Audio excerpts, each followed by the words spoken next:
Welcome back to I Made Another Thing. So I have been on a miniatures kick, I don't know, my whole fucking life, and it's just gotten even more intense now that I have access to two printers. One of them, which is a color printer, and I got little color refills so I can refill the ink tank, and I got some nice paper. And so here's a tiny little bookshelf that I made for a couple friends of mine. They are really into guns. And that's chill. Everyone has their hobbies. And so I put a bunch of little targets, and they're also into anime. So this is a Pokemon poster of the original Pokemon. And they were really into Mountain Dew. So I printed off little Mountain Dews, little targets, which are really cute. And they're really cute. They're really fucking cute, mate. And different styles of targets. I didn't even fucking know there were this many types. I used to do archery in my backyard, and I had just like a little target, just a little hay target, circle target, that's it. Nothing more intense. I don't do it anymore because I live in a neighborhood where I'm surrounded by children and dogs, and we don't want a stray arrow to go missing. Anyway. So I printed off all these cute little Mountain Dew labels, and I glued them actually onto bullet shell casings that I collected out on their land, because I'm really good at spotting shiny things in the world. I really love this color of blue. I was tempted to keep this tiny bookshelf for myself, but I made another one and decided to, pass this along. Maybe at some point I'll actually start building the tiny bookshelves, but for now, we're just gonna buy them pre-made and modify them like a motherfucker. So I'm using just Elmer's glue because it dries clear, and then it gives it like this really shiny look of a poster on a wall on a bookshelf. I think it's really cute. I really did go back and forth on if I was going to put posters on the back of it, because I'm like, oh, if this is on a bookshelf, then you're not even going to see it, whatever. But I did it anyway because the sizing, and it was cute. And I didn't fill these completely as much as I normally do, but we're chilling, we're doing what we do, and we're working with what we know and how we know. I wasn't really sure about anime because anime is not really my thing. The only anime that I'm actually familiar with is like Totoro, Kiki's Delivery Service, Spirited Away. That's about it. I was around kids who were really into Inuyasha when I was a teenager, but I never got into it. I never got into Sailor Moon or any of those magical girls. I tried to when I found a ring in a parking lot and I looked it up, and it was a magical girl show, and I watched it and it was fine until we got to a scene where the mom was drinking alcohol, talking to her teen daughter, and was like, oh, at some point you'll become an alcoholic and just drink as much as you need to deal with life because life is really shitty and depressing. And I'm like, please don't tell that to your teen daughter. That's too fucking much. Here I am gluing the Mountain Dew labels onto actual bullet shell casings. I don't know what size these are. I want to say they're like a 22, but maybe that's wrong. Maybe they're like 9mm. I know they're like a common size, but like, again, this isn't part of how my brain works, and that's okay. They're really shiny though, and they were really fun to work with, and I'm grateful that they worked out to put the labels on because it was so many layers of using them, because there's also like a gun canyon that they have. It's really cute, and this is actually truly smashed bullets that I fucking found on the ground, because they have a metal target, a couple metal targets, so I was able to find these smushed bullets of different variety sizes. It's really fucking cool. It was a really interesting and fun material to work with because they had been gathering these.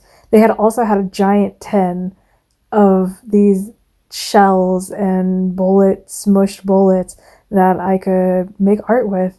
And I like making art with, materials that are around. It's really fun. That brass one, really pretty. And then I was putting all these like tiny little like BB size ones on the target, so it looks like the target was actually being used.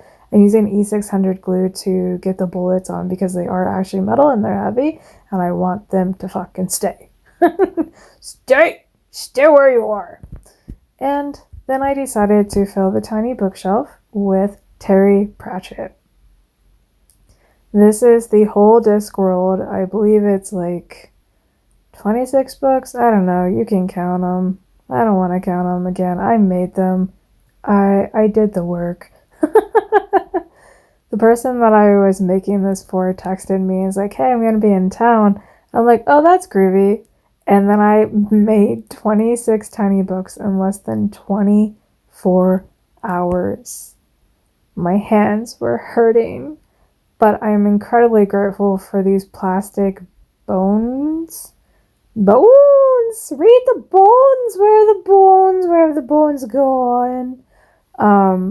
They're fantastic for bookbinding.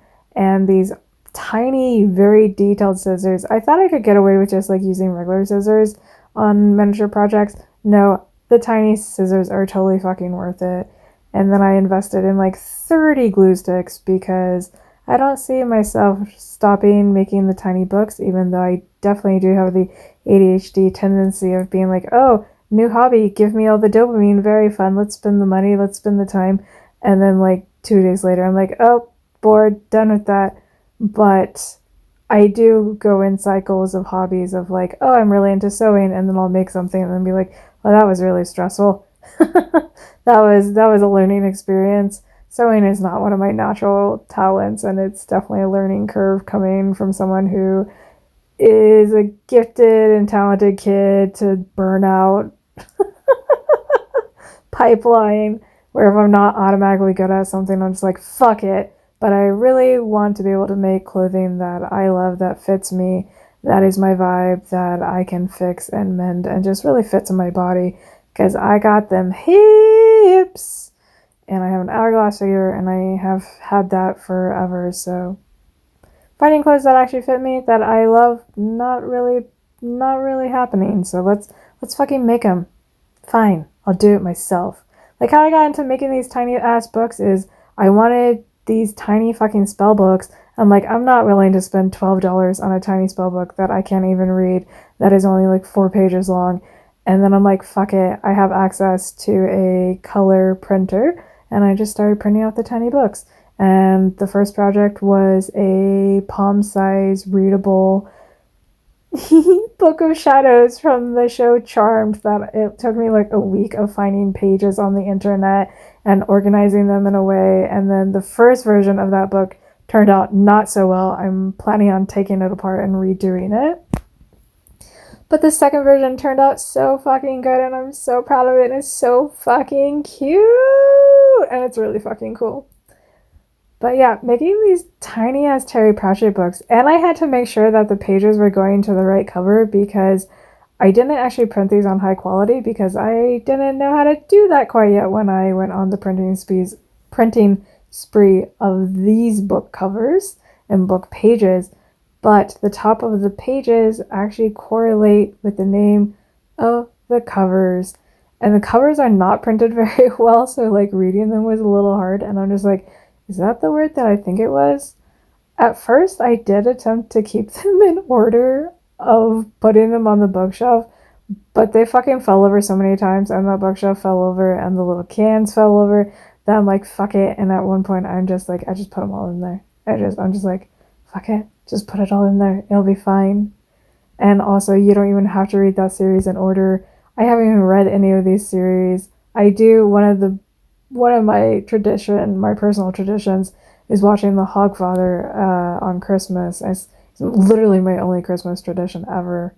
And maybe I should read it. Maybe I shouldn't. I'm currently reading the Magician series trilogy, and I watched that series so many times. And goodness gracious, the books are very different from the series, the TV series. The TV series is very different than the books. And that's okay. I should expect that growing up on, reading books and then seeing them in media. Gotta clean up, don't forget to clean up. And then I decided to find more art supplies because yes, please. And someone had given me this bag of gears for Christmas. Oh my god, look how pretty that bloodstone, that little flat bloodstone. I got that for my birthday. Just sitting right there on the paper. so gorgeous. But I found some really cute gears that I thought kind of matched the theme, matched the vibe. Just trying to go like a little steampunky, just very maybe mechanical. I just really like gears. I have a habit of having analog watches, and so I've had them until they break, and then at some point I take them apart and try to fix them, and then it doesn't work. But I have a bunch of,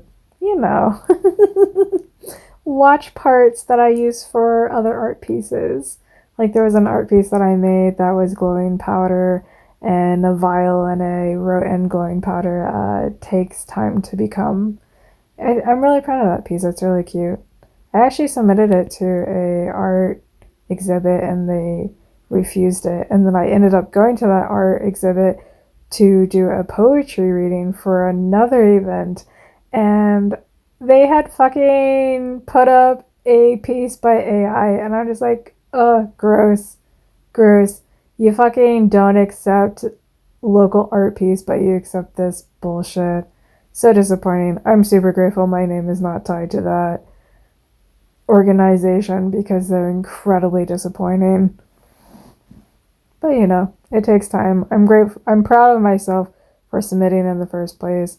One of my big dreams is to have an art gallery, an art show where it's just my pieces, because I make huge pieces that are like 6 feet by 4 feet or bigger. I make tiny pieces. I make multimedia pieces. I make really creepy pieces that are on a rotating musical base. I have torn apart, broken dolls that are glued back together very strangely. I make a lot of different crazy art. And here's the process of me making the tiny books. I liked how they looked when they were spiraled out like this. More and more progress. I did so many books so fast. And that is a Mercury silver dime from 1920, which is a leap year, so it's even extra lucky. Extra lucky. And here's the end piece. And there's a little syringe that I made because they have a puppy who's diabetic, and little kitties because they have kitties. And there was a little wooden pea in there because the person I'm giving this gardens. And just there's pieces from Warhammer 401k? No, Warhammer 401, whatever on it. It's really cute. I love it. It turned out great. Love you. Bye.